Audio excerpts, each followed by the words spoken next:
Okay, so clef kita sudah belajar apa fungsi clef.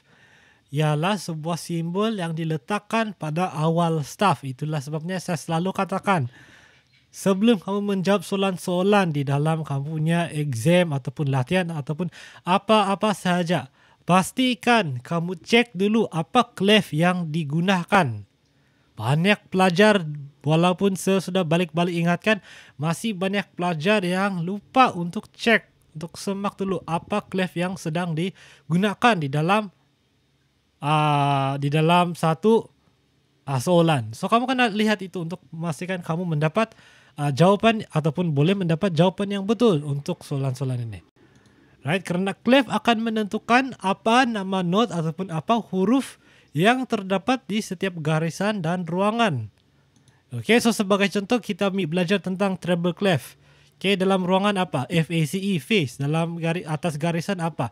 Every good boy deserves food. Apa tu? E, G, B, D, F. Okay, itu adalah untuk treble clef. Untuk bass clef, kamu tidak boleh pakai lagi not-not yang sama kerana not-not yang sudah ditentukan untuk setiap garisan dan setiap ruangan sudah berbeza. Itulah sebabnya kenapa saya selalu katakan sila cek itu clef. Always check the clef. Alright. Okay, so bass clef pun salah satu simbol yang ini saya copy paste saja dari slide yang lalu. Tetapi bass clef juga sangat-sangat dikenali dalam music dan digunakan untuk alat-alat music yang boleh menghasilkan pitch yang lebih rendah. So rata-rata nama pun bass clef. Right? So sebagai contoh dalam choir, penyanyi bass dia nyanyi apa? Penyanyi bass dia akan menyanyikan not-not yang rendah. So clef bass selalunya digunakan untuk alat-alat musik yang boleh menghasilkan pitch yang rendah seperti cello, seperti bass gitar, seperti trombone, tuba dan juga untuk piano, yaitu untuk not-not tangan kiri, not-not yang lebih rendah. So kalau kamu dengar ada alat-alat musik yang menghasilkan bunyi-bunyi yang sangat rendah, kebesar kemungkinan ialah dia adalah alat musik yang menggunakan bass clef. So ini adalah not-not yang terdapat pada bass clef. So bermula daripada garisan pertama G, ruangan pertama A, garisan kedua B, ruangan kedua C, garisan ketiga D, ruangan ketiga E, garisan keempat F, ruangan keempat G dan akhirnya di garisan kelima E. So kamu boleh perhatikan dia tidak sama seperti treble clef. Kalau treble clef, garisan pertama ialah not apa? Every good boy deserves food. Garisan pertama ialah not E. So kamu mula daripada not E di garisan pertama. Manakala untuk garisan pertama, untuk bass clef kita bermula daripada note G. So sila ambil, please take note of this lah. Pastikan kamu tahu beza dia. Okay. Nah ini adalah not-not ini kalau di mana not-not ini terletak di piano. So kamu perhatikan middle C. Dan nanti saya akan tunjukkan juga ini. Tapi kamu boleh perhatikan bahwa untuk bass clef, middle C terletak di sini atas. Bukan di bawah tetapi di sini atas. So kedudukan untuk middle C pun berbeza juga berbanding dengan treble clef. Dan semakin rendah lah. Dan kamu boleh nampak di atas dia tulis sana left hand. So biasanya not-not ini kalau di piano kita menggunakan tangan kiri biasanya lah untuk memainkan not-not ini. Biasanya untuk piano kita tahu middle C di tengah-tengah, note yang lebih rendah biasanya kita menggunakan tangan kiri, note yang lebih tinggi biasanya kita akan menggunakan tangan kanan. So cara untuk belajar note untuk bass clef pun lebih kurang sama juga cara dia lah dengan treble clef, yaitu dengan menggunakan pertama kita menggunakan pantun ataupun ayat ataupun akronim. Dan hari ini kita akan lihat apa akronim yang selalu digunakan untuk bass clef, apa yang kita gunakan untuk garisan dan juga untuk ruangan bass clef. Selain itu kita juga of course macam saya sudah katakan tadi, kita uji diri sendiri sama ada menggunakan app ataupun kita tulis ataupun nanti akan send juga Google Form untuk tugasan kamu. Dan of course kamu boleh mainkan not-not ini di piano juga. Alright, so sama juga lama sudah ini pantun ini sudah lama wujud dari dulu lagi.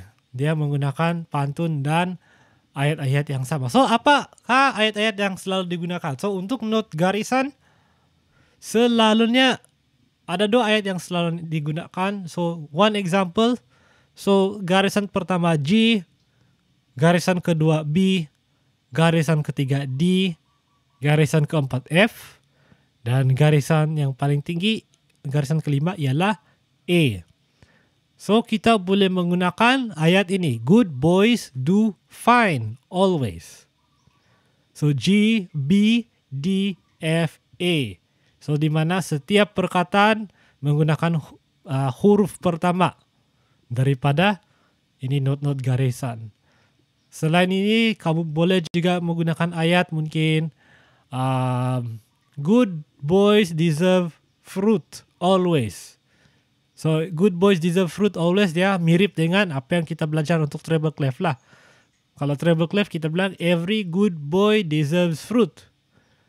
Right? So ada orang suka guna ayat yang hampir sama, good boys deserve fruit always. Kamu mau guna ayat lain pun boleh juga. Apa sajalah ayat. Kalau ada yang mau kongsikan ayat sendiri dalam chat, dipersilakan. Alright, now untuk not-not dalam ruangan pula, okay, dia tidaklah semudah berbanding apa yang kita gunakan untuk treble clef. Treble clef sangat senang sebenarnya membentuk perkataan FACE. Nah, malang sekali untuk bass clef, dia tidak menghasilkan apa-apa perkataan. So, oleh kerana itu kita kena ingat lagi satu ayat, dan ayat yang selalu digunakan, so ruangan pertama A, ruangan kedua C, ruangan ketiga E, dan ruangan keempat ialah G. So usually kita akan menggunakan ayat all cows eat grass. Right? If you want to use another sentence, kalau kamu mau cari ayat lain ataupun mau kongsikan ayat lain, dipersilakan. Tetapi all cows eat grass ini hampir semua. Saya belum lagi pernah dengar guru piano guna ayat lain. Untuk yang ini, good boys deserve fruit, lain guru, lain sikit ayat yang digunakan. Tapi yang ini, all cows eat grass, hampir semua menggunakan ayat yang sama. All cows eat grass. Ya, memang pun semua lembu makan rumput. Tidak ada lembu yang makan burger. So the 2 sentences, you just have to remember. Good boys do fine always. G, B, D, F, A. Kamu hanya perlu ingat itu. Dan kamu hanya perlu ingat all cows eat grass. And the other note yang kamu kena ingat ialah inilah, yaitu note C tengah ataupun middle C. So kamu perhatikan kedudukan middle C sedikit berbeza berbanding kedudukan middle C untuk treble clef. So untuk middle C treble clef, dia terletak di garisan ledger di bawah. Manakala untuk middle C, dia terletak di satu garisan ledger di atas. Maksud dia, semua not-not yang kita nampak ini sebelum ini, dia lebih rendah berbanding middle C sebab dia di bawah middle C. Manakala treble clef, kebanyakan not-not di treble clef dia lebih tinggi berbanding middle C sebab middle C berada di bawah. So that's another thing lah yang kamu boleh perhatikan. Itulah sebabnya kita menggunakan bass clef untuk not-not yang lebih rendah daripada middle C, dan treble clef biasanya kita guna untuk not-not yang lebih tinggi daripada middle C. Okay, and of course kita boleh juga menggunakan garisan ledger kalau kita kena menulis not-not yang melebihi not-not yang ada di garisan. So, bermula daripada garisan pertama, every good boy deserves fruit always. So, garisan kelima di sini dia adalah A. Bila kita naik satu, keluar pergi B. kalau mau naik lagi kita kena tambah sudah garisan ledger. So C, D, dan tambah lagi satu garisan ledger sampai E. Sama juga kalau kita mau tulis not yang lebih rendah. Okay, garisan pertama good. So G, turun satu jadi F, turun satu lagi jadi E, turun satu lagi jadi D, turun lagi tambah lagi garisan ledger menjadi C. Okay, so sama juga untuk bass clef, kamu masih boleh menggunakan konsep garisan ledger, cuma kamu kena berhati-hatilah. Sebab nama-nama note pun berbeza lah berbanding treble clef. Itulah kamu selalu kena melatih treble clef.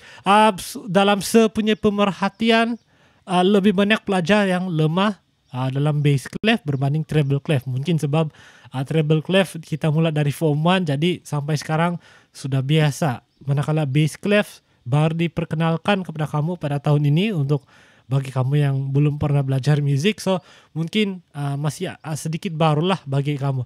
So please pastikan kamu ambil masa juga untuk mengingati dan menghafal dan melatih not bass clef. Jangan sebab kamu biasa treble clef jadi itu sejak kamu mau praktis. Kamu kena praktis juga yang kamu belum biasa ataupun kamu belum tahu. Okay, terakhir kita mau habis sudah. Pendek kan? Alright, so terakhir melukis simbol bass clef. Satu cara saja biasanya. Okay. So, step 1, kamu mula daripada garisan keempat. Ya, kamu mula daripada garisan keempat, naik buat satu semicircle, naik sehingga garisan pertama, sehingga sentuh garisan pertama. Okay, kemudian kembali ke garisan keempat, kemudian turun sampai limpas. Sekurangnya sampai limpas garisan kedua. Okay. Kemudian nomor 3, kamu boleh kasih lengkap itu bulatan. Kamu lukis satu bulatan di garisan kedua.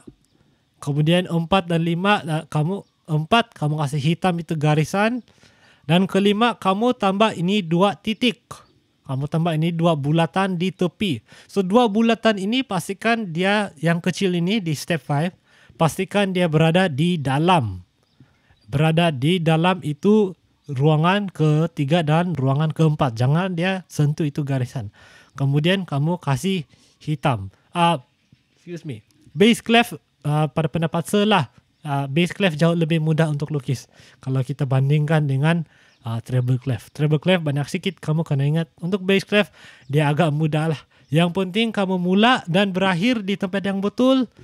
Itu titik saya rasa sangat senang untuk kamu lukis. Alright, so very quickly from the beginning.